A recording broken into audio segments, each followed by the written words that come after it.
tere! Täna vaatame, kuidas luua Helli AAC suhtluslehte. Suhtluslehe loomiseks on 3 võimalust.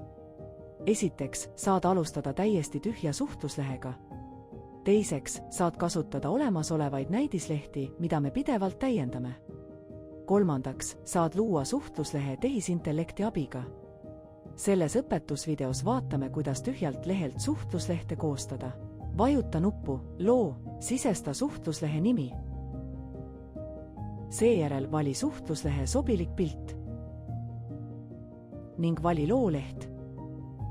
Nüüd oled valmis lisama pilte suhtluslehele. Pildi lisamiseks vajuta tühjale ruudule, kus on plussmärk.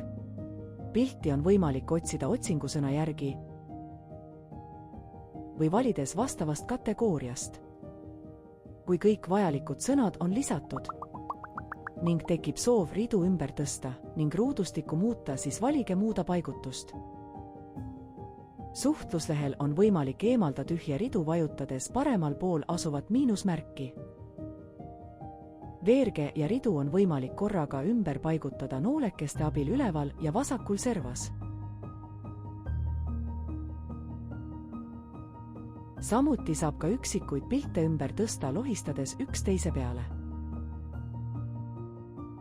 Kui on vaja lisada veerg või rida, siis saab seda teha lisaveerg ja lisarida nuppudest. Kui kõik pildid on lisatud suhtluslehele, siis oled valmis kasutama suhtluslehte. Vajutage lukku ikoonile ning vajutage piltide peale. Mina tahan paberit ning terve lause ette rääkimiseks vajutage rohelist nuppu Räägi. Mina tahan paberit.